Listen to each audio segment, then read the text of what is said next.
Warcraft 3 Reforged, for example, the promises were achievable. They just got defunded. So I'm 90% sure it was Bobby Kotick who did it, but within the same month of that, and I think it was 500 more layoffs, or was it 800? That's when Mike Morhaime basically announced he was leaving. So seems to me like a little power struggle and company culture clash right there between what Activision wanted and what Blizzard wanted. But the main thing is that if you promise something, you better deliver it.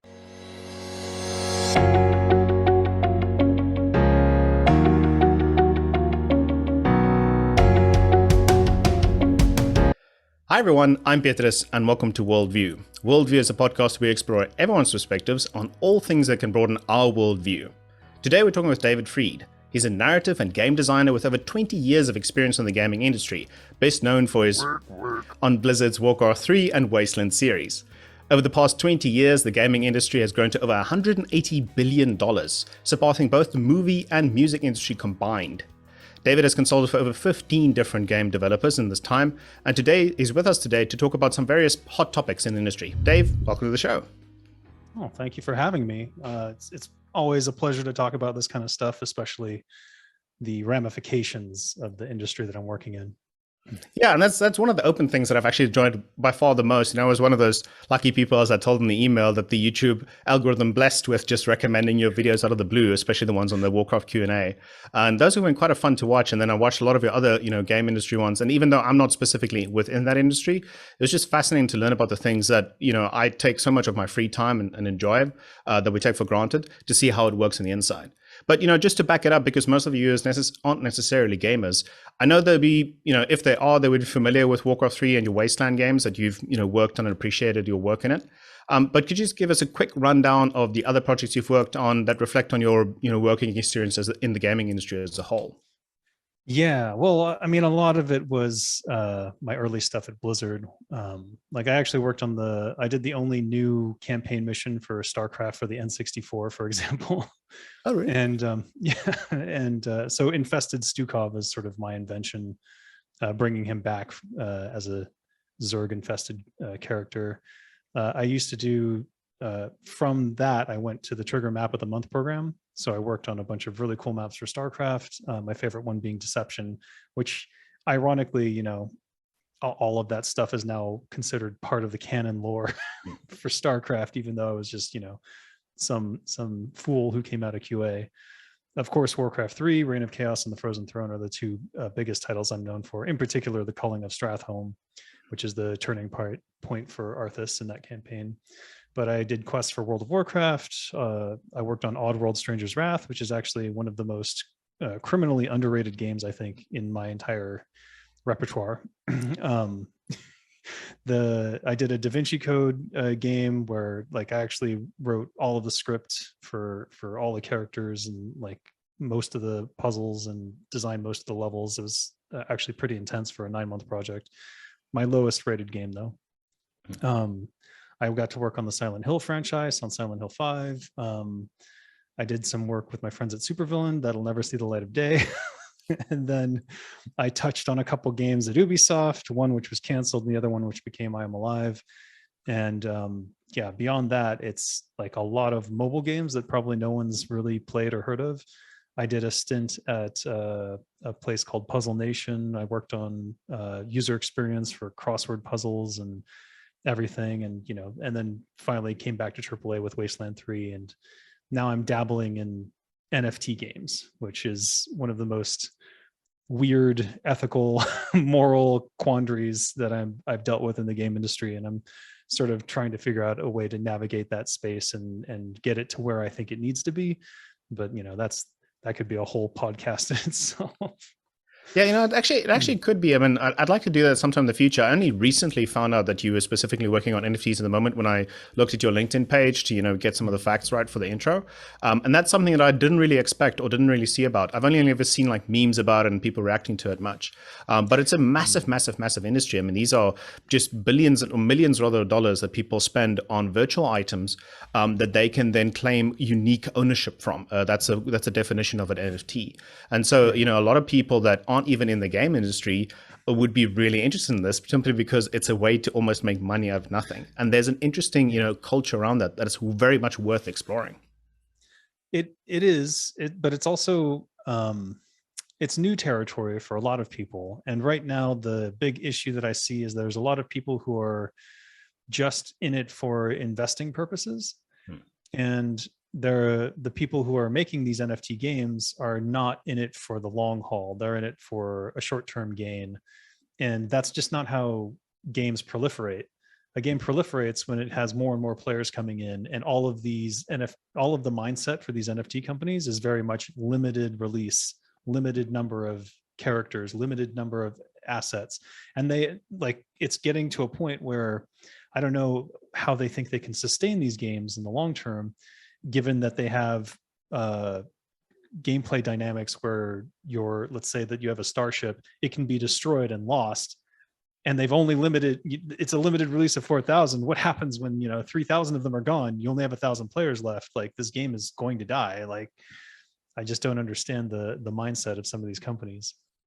Yeah, no, that's very much fair, and I think it's exactly what you said. People invested in the the investment rather than the the gameplay experience, the part where a lot of the games have existed for way longer than people even remotely expecting them to be, and still make sales to this day. You just look at the top sellers on Steam, and you just see half these games aren't remotely new. There's the interest still there because it's good design.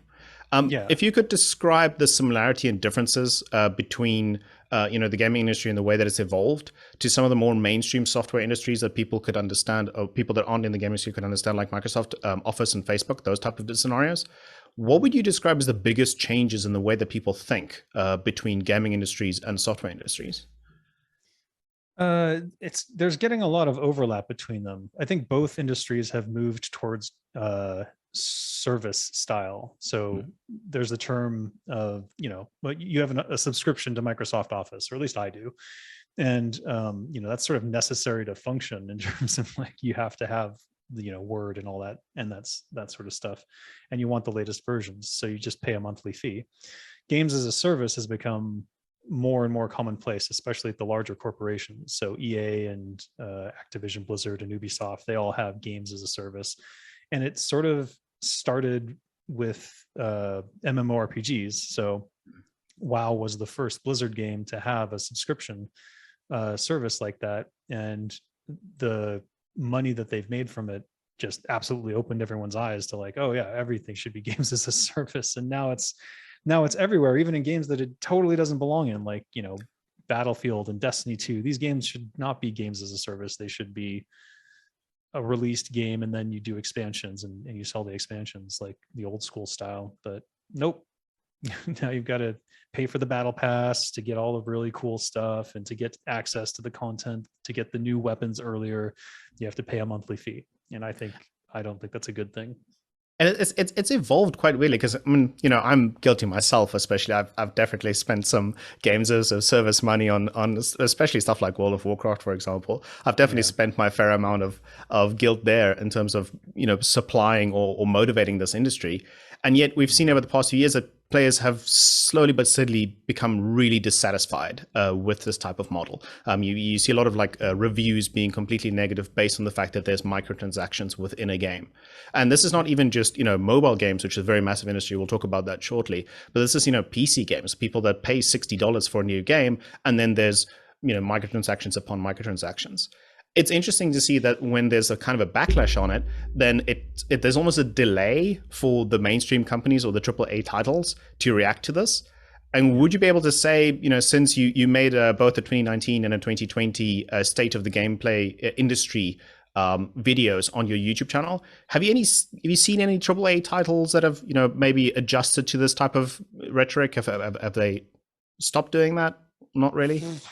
None of the big companies will. They're not going to stop until they stop making money. That's part of the reason that I've called for a boycott of Activision until they oust Kotick.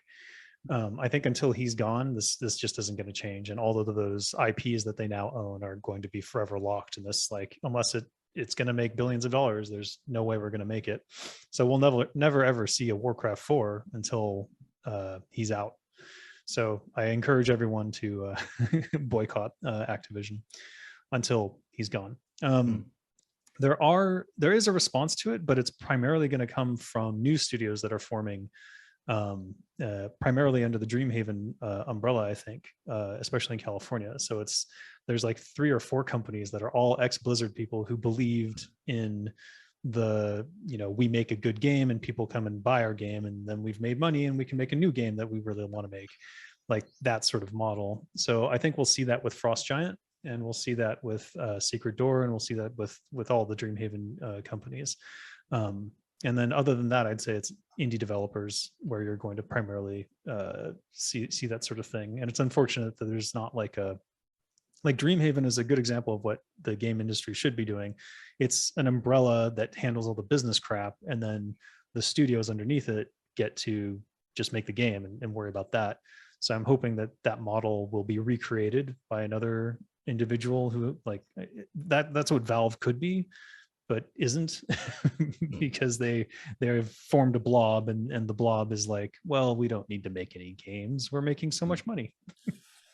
Yeah, it's interesting seeing the development cycles also. I recently watched a video, I can't remember who it was from, it's maybe Two Clicks Phillips, I'm not exactly sure, but we went through the development cycles of the different games that Valve has or even hasn't released over the past couple of years, and the way in which they kind of, at some point in time tried different strategies to development, where they said like, okay, every developer can just work on whatever they like to work on, and now after a while they realized, okay, that amount of freedom isn't necessarily the best thing, and then they kind of had a project to work on.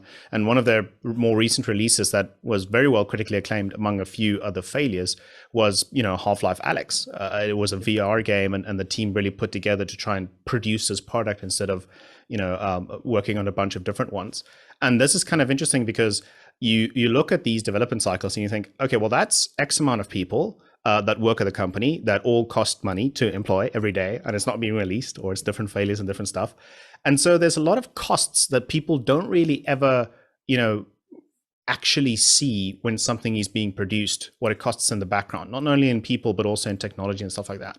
And that's one of the main arguments that people use that support games as a service as a type of a model for games to work on. They say, games are simply too, big, too graphically intensive, too, expansive to be able to afford if every person only pays $60 for the game at face value. Is there any truth to this statement? Is there a lot of hidden costs? Oh yeah, I see a big head check there. I mean, there are a lot of they're not hidden costs. These are all planned for in the pre-production stages. Like, before you even start on the production phase of a game, exactly how much it's going to cost you from year one to the end to make this game. And no studio operates without that pre-production plan. And if they do, they're insane.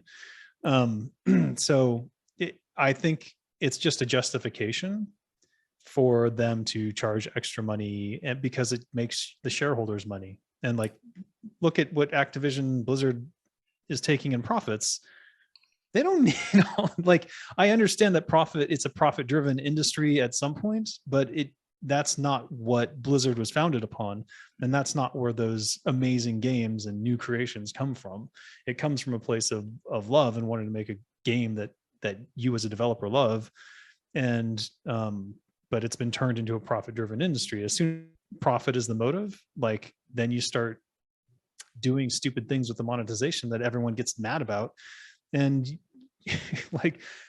the year that Bobby Kotick laid off 800 people was one of Activision Blizzard's most profitable years.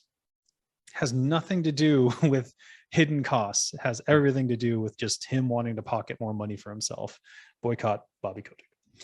No, but I mean, it's a really good point that you make, and I think people don't quite understand that. I mean, it's really easy to research as well. If you just I actually went and read through Bobby Kotick's Wikipedia page, and some of the statements that he's made, especially in quarterly reviews, is quite shocking, honestly. And you see these quarterly reviews for Blizzard Activision, where the monthly active users, which they kind of use as a metric across all Blizzard games to see how active it is, but most people also use it as a way of seeing how many subscriptions World of Warcraft has. That's been going down steadily, and yet their revenue keeps increasing. So that's exactly that exploitation cycle that you're now talking about. That's kind of, it's destroying the community, and yet they're making more money. So there's definitely a disconnect there, and exactly what you've mentioned here.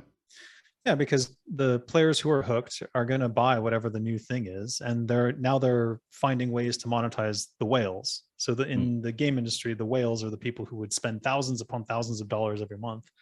We always joke that it's like some Saudi prince or whatever, and that may even be the case. But that's what Bobby Kotick wants. He wants to monetize the whales in WoW, and thus their profits keep rising, and they don't even need to make a new game. So I don't even think they will make a new game until like I'm worried about Diablo 4, to be honest.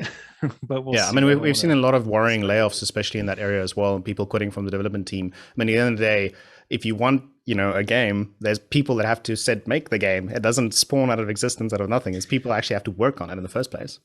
Yeah, I mean, that's the thing. I look at my LinkedIn every day, and since I'm only 2 connections away from literally everyone in the industry at this point, I see a constant string of like, today's my last day at Blizzard, today's my last day at Blizzard, always in front of that what is it, Thrall? I think it's Thrall on a wolf statue. Yeah. Yeah, which has the most ironic moniker at the bottom of the statue, where it says they make games for what exactly the quote? I can't exactly remember, but it's direct reason that people are leaving is the reason that's written at the bottom of the statue. Yeah, I don't remember because that was made after I was long gone. So, but what I want to talk about is because you've mentioned, especially in a couple of your YouTube videos, that you've have the luxury of being able to say no to companies that have a poor planning schedule or that completely abuse the developers. You've had that luxury because you've worked really hard and gained the experience to be able to pick the industry that you work next into. And this is something we'll explore later on. But what you mentioned with that statement you made in your video is that if a company doesn't, if they crunch or if they push the developers too far in the development cycle, then it's due to poor planning. It's not that it's necessary to release a game from that perspective. And it's the same way in which you said now with the budget. It's if they don't have a good budget, that's just poor planning. It doesn't mean it's impossible to do it without a fixed budget or a fixed development cycle. So that's something that I also wanted to point out is, why is there this kind of culture within game development specifically, or is it more common than it seems? I don't know how common it is.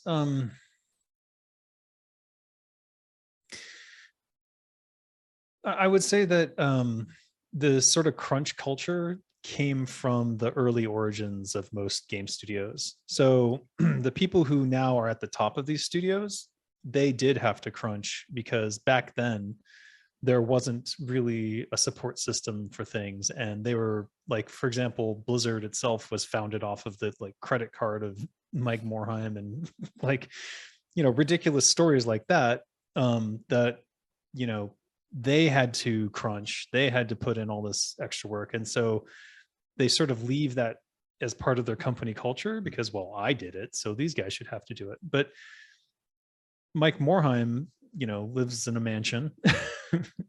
He's a great CEO. He's one of my favorite people in the game industry. But the truth of the matter is that he became incredibly wealthy because of it and sort of lost track of what's happening towards the bottom of his company. And that's a natural sort of thing that happens to, I think, every game studio that started with like a small group of people and then they eventually become the CEOs and they're doing the business stuff. And they're like, well, I had it hard, so you have to have it hard too. But it's not the case. It was like, yeah, you had to struggle, but that doesn't mean you have to inflict that pain and suffering on someone else. It doesn't need to be this endless cycle of crap, because it's absolutely possible, and I've seen it done many times, to plan it out so that no one has to crunch and that your game is on budget and on schedule. And it's just poor planning otherwise. But yeah, there's all these mythologies, and like BioWare has what they call magic time, where that's when the real magic happens, is when you're crunching till 2 a.m. And no, that's when you start making really stupid mistakes and causing the whole development schedule to go off the chain. And now you're crunching every day to try and catch back up. But because you're crunching, you're still making more and more mistakes. Like I saw it for what it was when it was happening to me on Warcraft 3. And yeah, I mean, yeah. No, sorry, that was a 9-month development cycle for the Frozen Throne, right? Yeah, TFT was a 9-month cycle, but it actually wasn't that bad because we knew what we were doing and we sort of scheduled it out. And it was Sam Didier who I don't know what his title is now, but he was like the lead artist for most of their games. But he put his foot down and said, we're not adding a new race. We're not adding this and that because I don't want my artists to have to crunch. And he was absolutely right. And so he was the example that I think everyone should follow, is like, you know how long it takes to do things because you're doing a pre-production schedule. And if you see, oh God, this is a 9-month cycle and these people are going to have to crunch, the leader of that team should put their foot down and say no. But no, it's definitely a leader responsibility to be able to measure those correctly and also get the most out of the developers in a positive way. I wanted to, change the pace a bit and just ask, you personally, something that, people don't really ask all that much, especially in the Q&As. They ask about the work that you've done, but I'm more interested in terms of, not necessarily the work that you've done, but what was the favorite games that you play and the genres that you enjoy?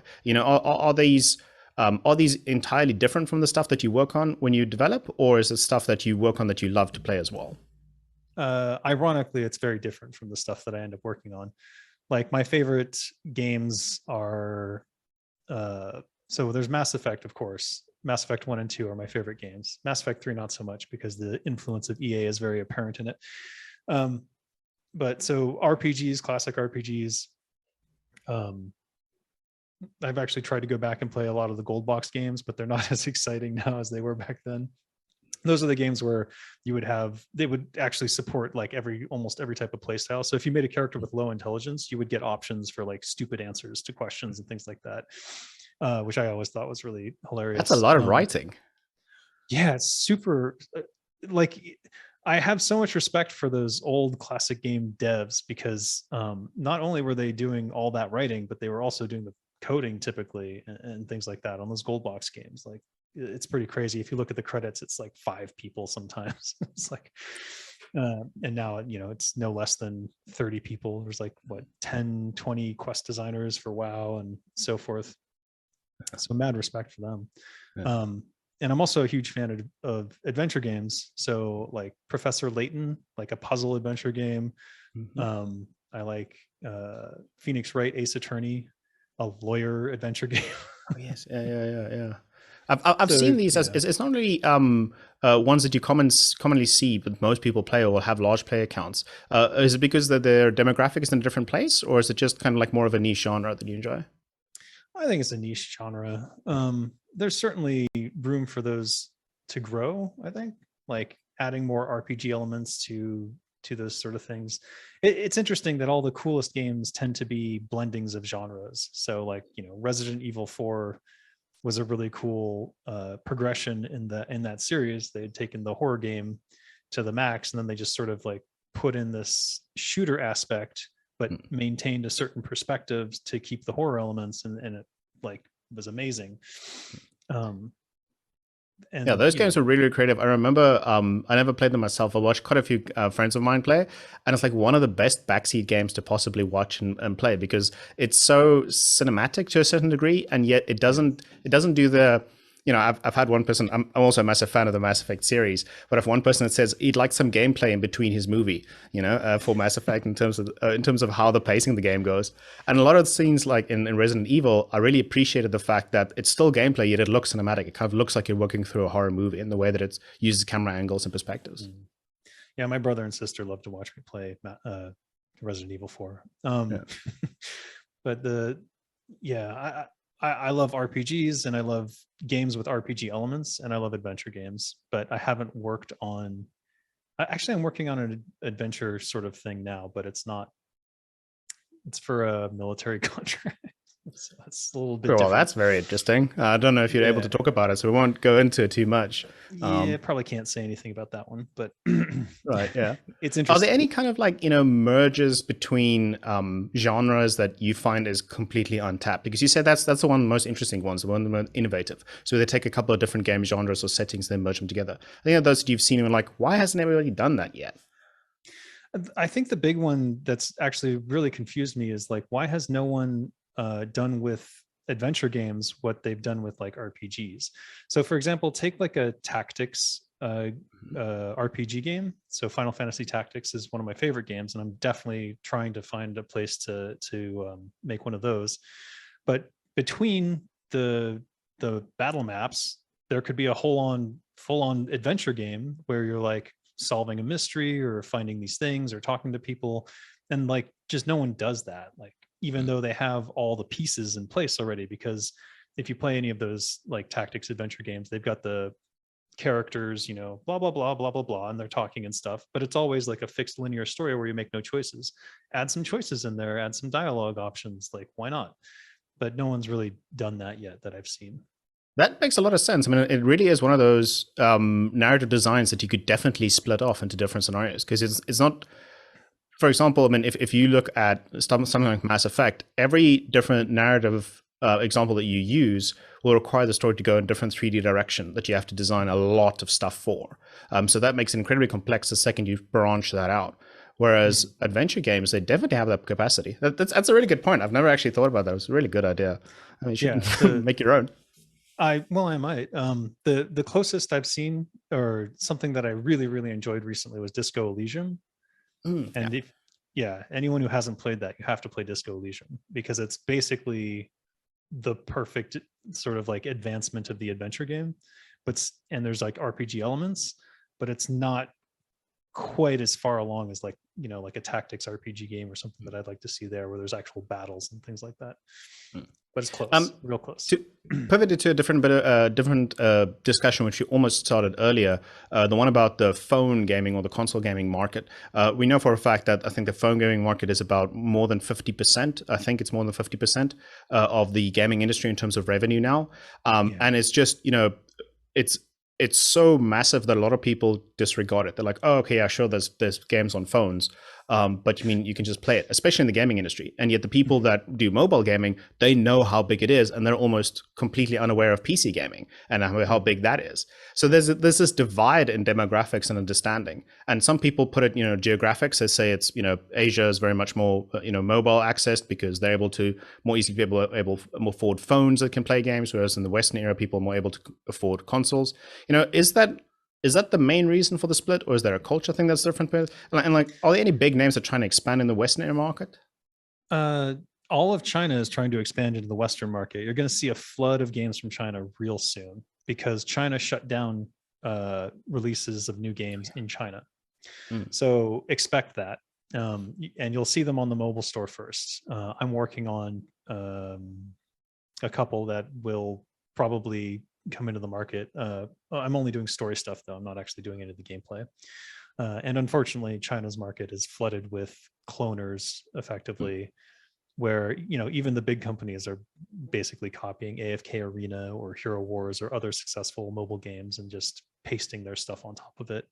But, I'm writing a story for one, so we'll see if that if that can fix the problem there. Probably not, but we'll see. But I mean, adventure games would be fantastic for mobile, wouldn't it? They are. Yeah, there's several that I highly recommend. Like Professor Layton made the jump to mobile and has exclusively mobile games. I don't like the way that they're selling them necessarily, where they like, here's a couple chapters, now buy the whole game. Oh, it's not the whole game, it's just another chapter. Episodic. Yeah, not a big fan of that. Just give me the whole game, or tell me up front. I'll pay the $9.99 or whatever. I don't care. And I think the best model is to have two versions, the demo version and then just buy the full version. But they need to transfer the save so that you don't lose the progress. Yeah, no, that's a big part. Yeah, people are invested, especially in a story, that the way that the choices that I've made, especially you have to make those choices again, it just doesn't feel remotely the same way with the same level of motivation. Yeah, it's really annoying. So they have to be careful when they do that. So, I mean, maybe they found the best model. But I think, like, if I see a Professor Layton game and, even if it's $9.99, yeah, sure, I'll buy that. Yeah. In terms of, why aren't there more adventure games? I guess there's a bunch of like romance story stuff. Yeah. And dating sims. Yeah. Those are the ones I see a lot of. But also, there's like Supercell, who is basically innovating in a bunch of different genres. So they've like remastered RTSs for mobile, and now they've done like a version of battle chess that is actually way more interesting than than auto chess. I said battle chess, auto chess. And yeah, they're doing really good stuff. So I always look to Supercell games first. Whenever they release a new game, I'm playing it in whatever country they've released it in, just to see if I can garner any interesting stuff there. The only problem with them is that they have the same model of monetization for everything, which is effectively pay to win.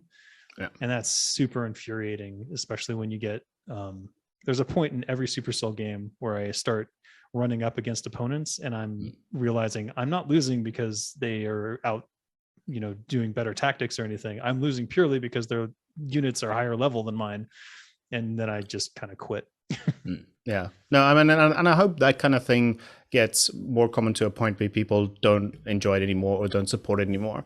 But I feel like that's perhaps split because most people that play mobile games, especially in the Western scene, are younger kids, unsupervised kids mostly. And to them, the money isn't all that much of a factor. So perhaps, the money determination as to how people make games doesn't work in that scenario? Or is that not a fair statement to make? I mean, it's definitely an ethical quandary for like, if a kid is playing a game and like they've got it on their parent's phone, it's going to have access to the, the credit card. That's particularly a problem on like iPhone and things like that. Though they are doing better with like face identification. So like, even if the kid does get in there, it's not going to hopefully identify the kid as the parent unless they're like a clone. Yeah. But that's a real worry. Maybe soon in the future. Yeah. The main thing is that these games need to be more ethically monetized, in my opinion. And I think that there should be, for example, for these Supercell games, I wouldn't, if there was like hey, pay $30 and we'll give you the top tier units, like buy the set. Okay, that's $30 they never would have gotten out of me otherwise. But no, they need to monetize for whales because they want infinite money. And that's, I think, gross. Is that one of the reasons why there's such a split between, especially PC gamers and mobile gamers? Because I mean, there's that infamous line when they announced Diablo Immortal at BlizzCon, where they just ask, don't you guys have phones? So, you're able to play this game, which, don't get me wrong, I was also really tilted at that statement, but it is a valid question. It's like, you have a phone, so you could theoretically enjoy this game. It's not that you don't have access to it. And yet people still obviously negatively reacted because they were expecting something different. Is that, the entire reason, or is there something else behind it? No, it's entirely a player expectation. I always harp this, like in design lessons and things like that. It's like, if you tell the player you're going to do something, you better do it. It's like Chekhov's gun, if you show the gun in the first act, it better by act 3 have been used to shoot someone or something. But in the cascade of disasters for the announcement of Diablo Immortal, number one, it could have been easily fixed, and all it would have taken was do the Diablo 4 teaser trailer first, and then and by the way, while you're waiting, here's Diablo Immortal. 100% everyone would have been like, yay, okay, I don't like mobile games, but Diablo 4 is coming, and in the meantime I get to play this and get like back into the Diablo spirit. Would have been 100% success, because I know this because I saw Bethesda do it. Fallout 4 is coming, here's a little Fallout mobile game in the meantime. Genius. So the solution was already there, and they just totally effed up. But it becomes from like this archaic thing that Blizzard had, which was like, you never announce something until it's like really close to being deliverable, or at least showable in some form. And Diablo 4 was just a far way off. Maybe they weren't even planning a Diablo 4. I don't know exactly what was going on internally, but they just don't announce things until they're close to being ready. And as a result, Diablo Immortal was much closer to being ready. But as a result of the reaction, now it's been pushed back, 2 years, I think. And it's no longer what was obviously a skin swap on another game. So the crowd was right, and they won. No, that's a really important point. You've talked about this in a couple of your YouTube videos. There's the expectations that are being set, and the reactions that people get afterwards shouldn't really be that surprising based on what you've said. And I mean, we've seen a couple of examples, especially in the past, I'd say about 5 years or so, of people that make a lot of promises and they're released and then gets disappointing. I mean, there's No Man's Sky, there's Cyberpunk, there's all those different ones. And people mostly say, okay, you've built up the hype train, right? So you set up yourself for disappointment with the hype train. And that's the reason, because when the game came out, people's expectations were so ridiculously above what was, at least in terms of Battlefield's recent, words that they've mentioned of people being disappointed at 2042 is that they've got unreasonable and unbearable expectations that have been set. It's like, well, maybe some of the responsibility is on that hype train. Would you describe the hype train itself as something that is purely marketing? Or is that something that, if you're a game developer, you aspire to make such a cool game, but it's not really practical within the time frame that's possible? Never promise something that you can't 100% deliver. That's the thing. And I tell you that for Warcraft 3 Reforged, for example, the promises were achievable. They just got defunded. So I'm 90% sure it was BOYCOTTED who did it, but within the same month of that, and I think it was 500 more layoffs, or was it 800? That's when Mike Morhaime basically announced he was leaving. So seems to me like a little power struggle and company culture clash right there between what Activision wanted and what Blizzard wanted.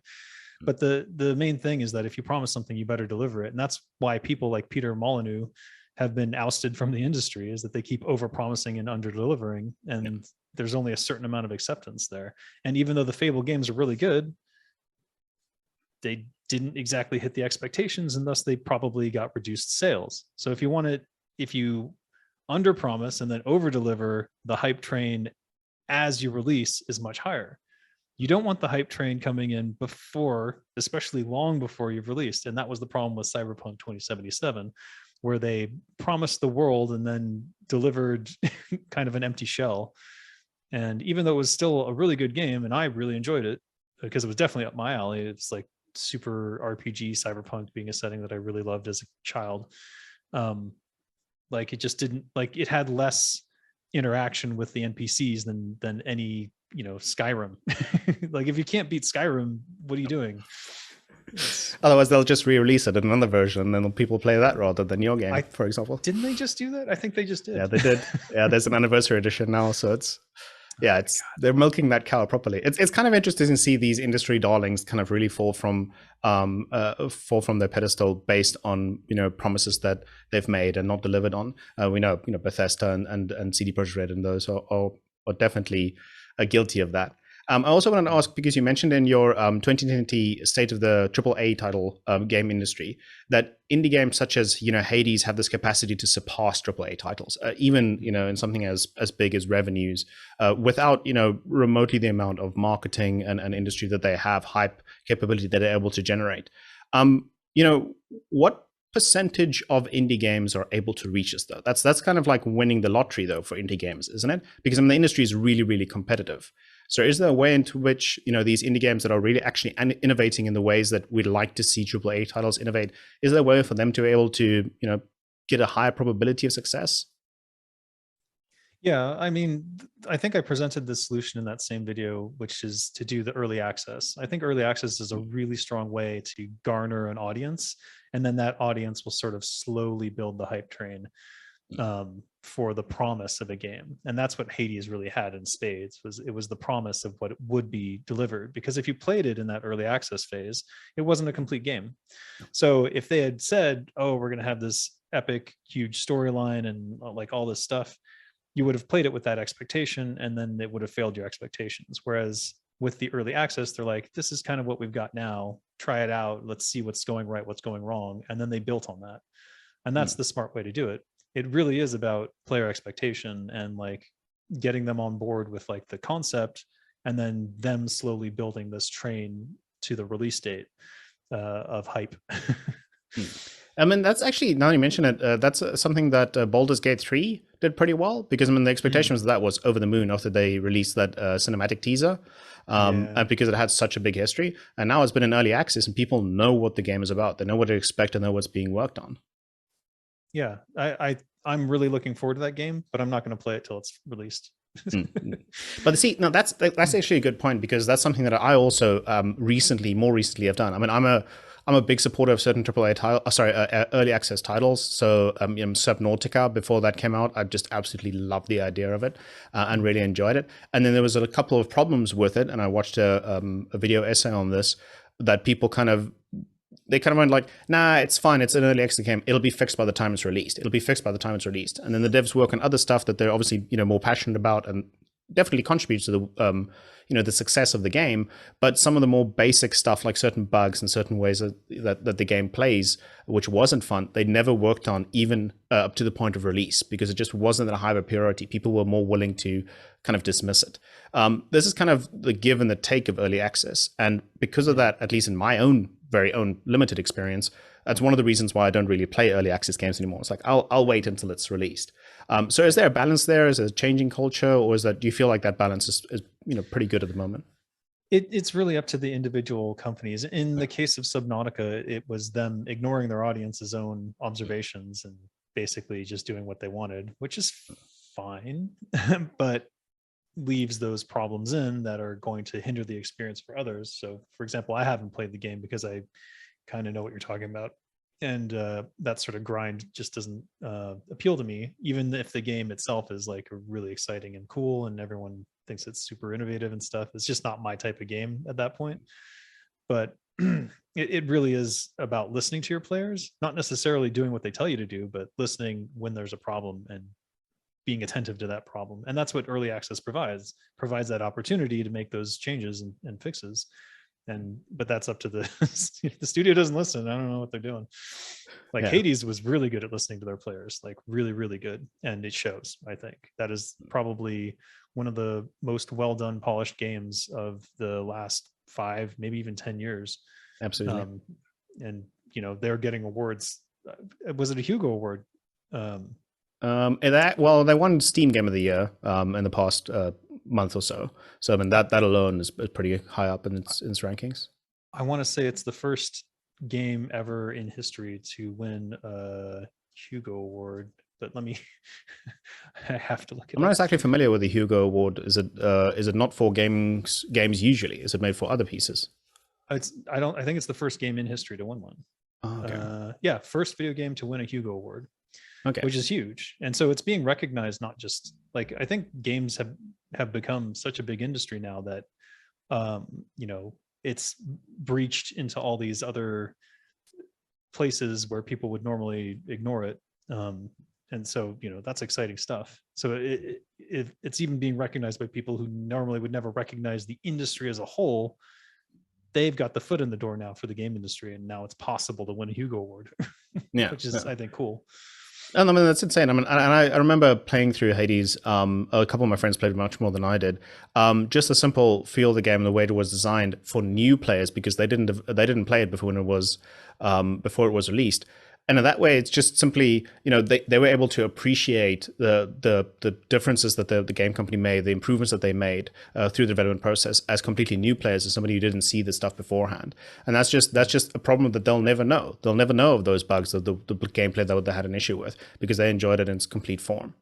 Yeah. I wanted to ask, because we have a couple of early access titles which somehow have been in early access for quite a while, and then they just got immense, support and hype and success in a very short amount of time. The examples that I'm thinking of specifically is Valheim and Among Us. And both of these games were in development for a couple of years before they completely peaked. I don't want to say they finally peaked, but they completely peaked. And both of those had extremely small teams that worked on them. So when when the masses came and they wanted to be able to support the masses and look at the problems that they've mentioned, they didn't have the development capacity to be able to solve those problems quickly, so that people stayed for the promise of increase of features. What recommendations would you be in that scenario? Is it to just immediately explode the team, because I'm assuming that destroys culture a bit, so that's not the ideal? Or is it to manage expectations through constant communication? Yeah, manage expectations through constant communication. Absolutely. It's the, what is it? The turtle and the hare. Oh, yes. Slow and steady wins the race. Like Valheim is, I think, still developing and adding on stuff. And I think it is on track to basically displace Minecraft as the next like builder game that people just like, oh yeah, I had a really good time in Valheim like a while ago. I think I'm going to go back and like build a fortress or something. And then they come back and there's all these new features and they're like, oh my God, it's like a totally different game. And then the hype train slowly builds and builds and builds, just like it did for Minecraft.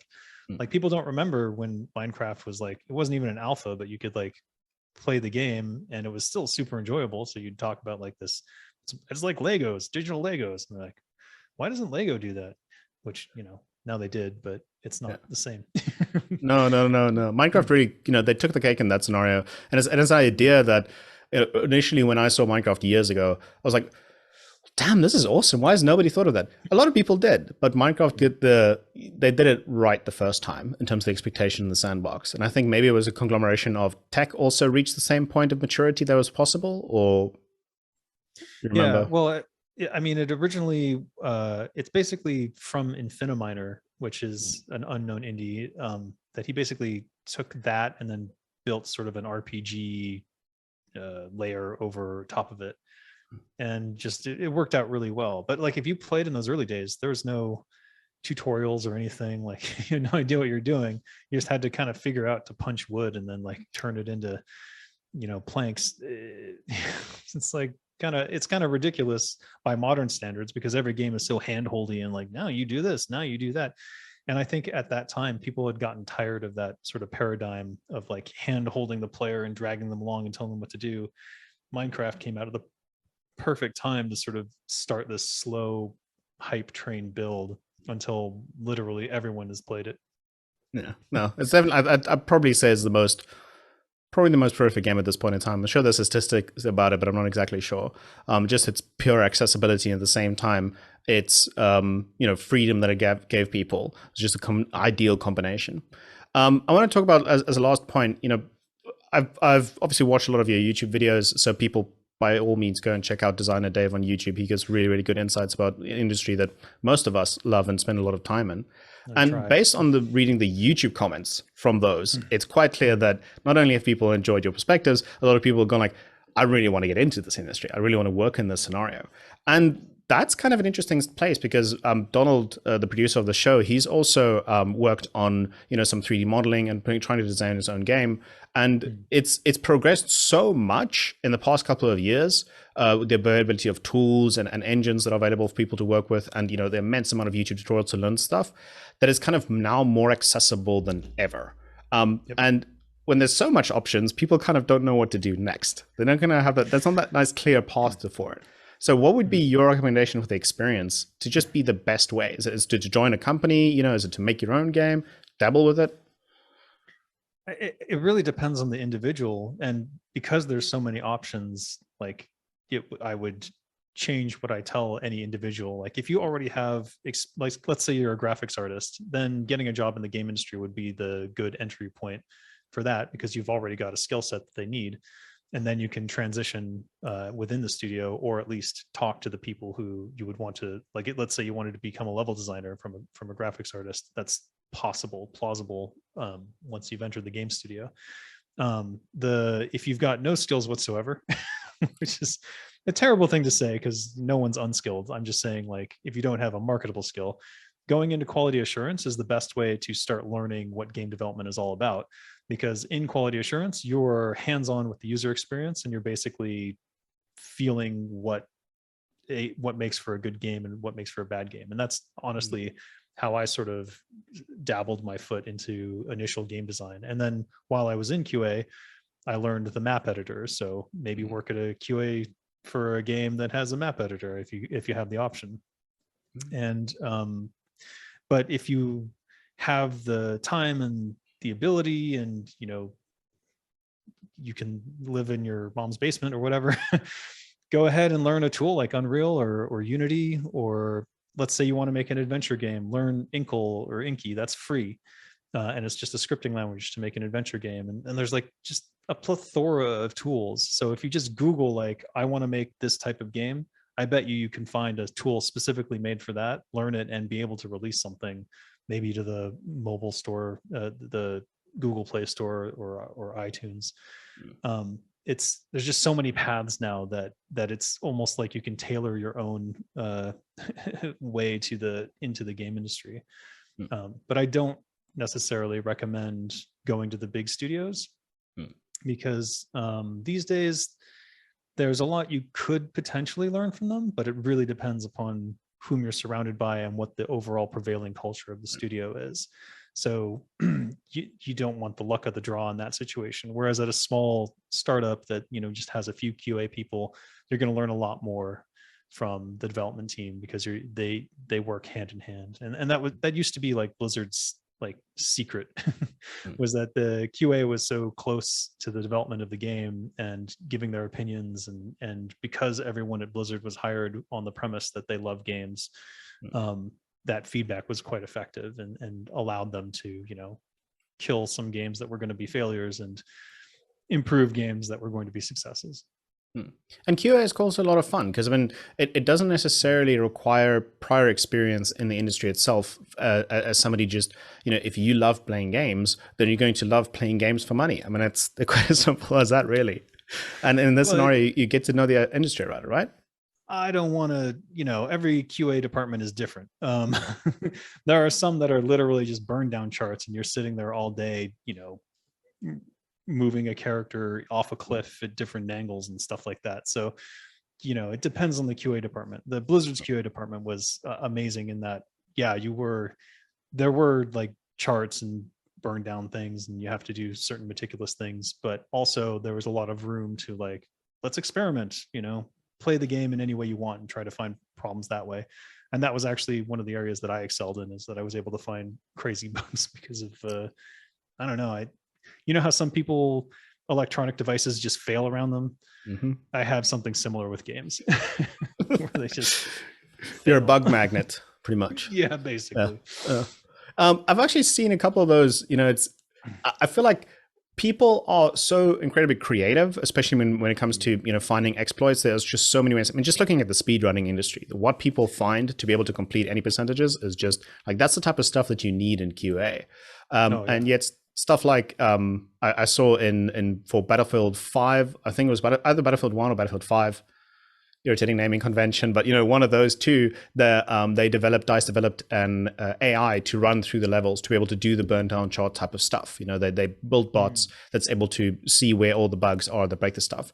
But then they kind of, because as you've mentioned, it's for profit and QAs cost money, they kind of started to use those as a way of analyzing quality of their games through iterative design. So they just completely throw at it. If it was broken, they rebuilt it again. And now they've recently, added those bots into the game for people to play with. And I don't know if they're exactly the same bots, but they're terrible to play with. Like it is not fun at all. So doesn't have the same creativity that people do. So do you see there as a way for, QAs to be the part that people's creativity could be utilized, and then AI could be used to do the burn down shots? Is that something realistic, or it's not something you've explored? No, it's something that we've always explored in QA. We would always hire scripters and people who could code to make tools that would like run the game. So like there's a tool that was like called the soak test, that you would just start it and it would just build stuff for StarCraft, and it would do it overnight. Like in the soak test is you just run it as long as possible to see if it fails, and if it passes for 24 hours or something ridiculous, which no one is ever going to do, then you success. And you find memory leaks that way. But in terms of, I think human time and attention is better spent on creative tasks, because the way that our neurons work, we make connections that AI and computers never ever will, because they're programmed and they do logical stuff, which is great for burn down charts and things like that, and iterative testing, but not for finding the weird crazy thing that no one would ever think to do. So I hope so, because I think that's where QA can be a creative sort of department in any studio, and also a good sounding board for like, is this fun or not? And I think that's one of those things that made Blizzard such a special company for a long time. And I don't know if it's still there or being lost, but hopefully other studios follow that example from their early days. And maybe I have to say, like, I mean, I didn't really do it to the same degree, like look at the editor and look at the triggers and stuff like that, but just, purely in like the map editor and the original Age of Empires' map editor, spent hours in that and making custom games for, custom maps rather, just play with friends.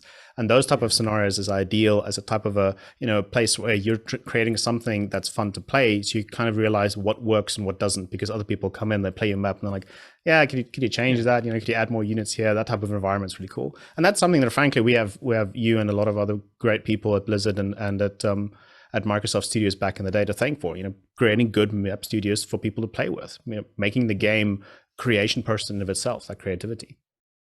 Yeah, I think that that's what's lacking in a lot of the modern games, is that ability for players to go in and make their own scenarios. And there's a lot of companies that are trying to fill that gap. So there's, you know, Roblox, and there's Core, and then there's, you know, I forget, but but Roblox, for example, these aren't really user friendly, because you have to learn Lua scripting to make anything in Roblox, which I think is a little bit kind of a high bar. Whereas in the Warcraft 3 editor, to this day, you know, you learn the trigger system, and the trigger system is much easier and simpler than any sort of programming language or scripting system. Though we are seeing things like, you know, Unreal has the, what do they call that, where you connect the, is the one where you create nodes and you create strings between them with statements as a kind of like a graphical coding. Yeah, it's like graphical code. Yeah. So I think Unreal's sort of gone in that direction, and others are, I haven't looked at Unreal 5 yet, but I imagine they've simplified that, or at least I hope they have. I've seen some demos of things that were pretty interesting.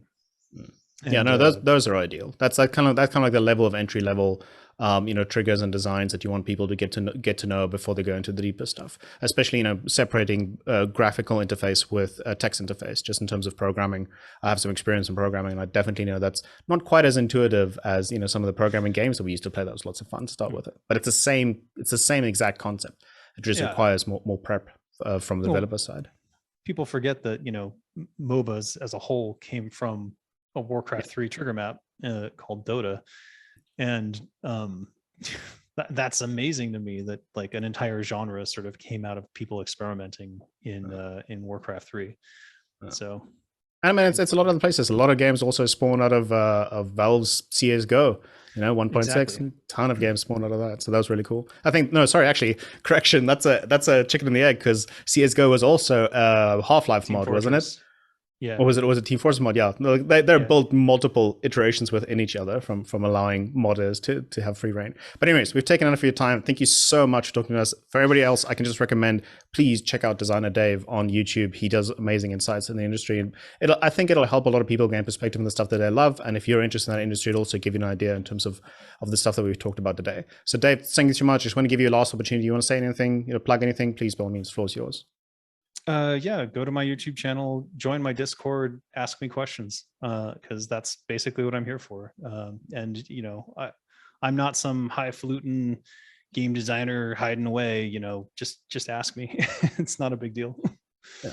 No, definitely. And we recommend people do that. We'll put that link in the description for people to follow, easy to find. So definitely by all means do that. So Dave, thank you so much for joining. For those of you guys, you know, thank you so much for watching for all this time. If you like what we do, we try to get a wide variety of perspectives. A lot of it's not gaming, unfortunately, but that's what I'm passionate about. So hopefully somebody else is about it too. So please check out, subscribe to the channel, and support us in that way as well.